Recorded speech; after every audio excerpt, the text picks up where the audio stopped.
that issue of a parallel church was brought up, and of course it was denied that the SSPX is a parallel church. What say you to that point? Do you think that the SSPX is posing itself as a parallel church? Yes, I do. Now they deny it, but they don't explain why they deny it. If I'm going to make the claim that I think it is, I should try to support that. I think it's begging the question, Michael, because let's look at the facts. The Mhm. facts are Lefebvre has set up a hierarchy of bishops and priests with its own governance that operates separately from the Roman Catholic Church. Okay, that's not unlike the old Catholics after Vatican I. It's not even unlike the Sedevacantist of our day. It's a separate hierarchy, a parallel hierarchy of bishops and priests.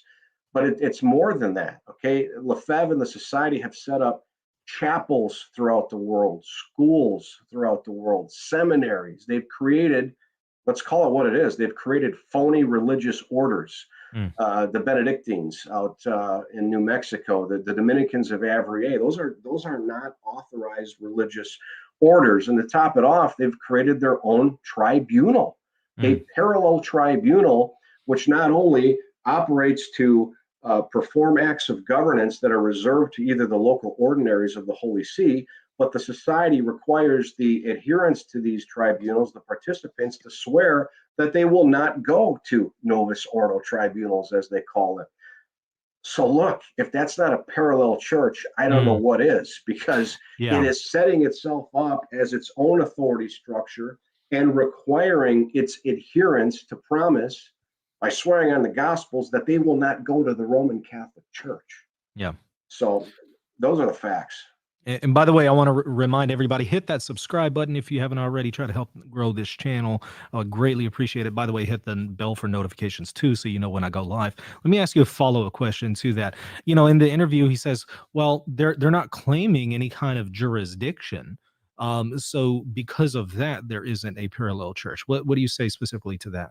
First of all, yes, they are, because if you read the writings of Bishop Fillet and Bishop Tissier, they actually do claim, and I'm quoting, quote, ordinary episcopal jurisdiction for certain acts of governance, which are connected to how they operate this tribunal. That's in their own writings, in Mhm. Cor Unum and some of the other writings they have. So they do claim to have a type of jurisdiction.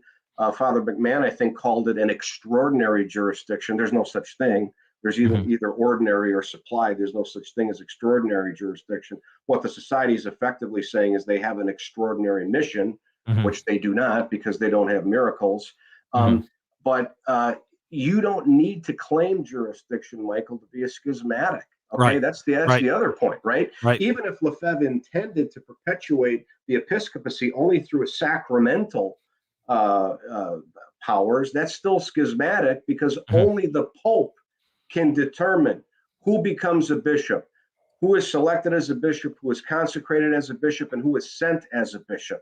So that's a matter of divine law. So this argument of trying to divorce jurisdiction, right, the power of governance from the sacramental power, is a non-starter. You can't do that. The episcopacy, by the way, is ordered to governance. Okay, Mm. unlike the priesthood, which is ordered to the sacraments of the Eucharist, the body of Christ, the episcopacy is ordered to governing the mystical body of Christ.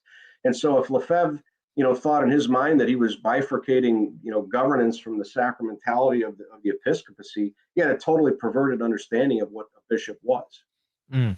Hey, thanks for watching. Don't forget to hit the like button and the subscribe button. God bless.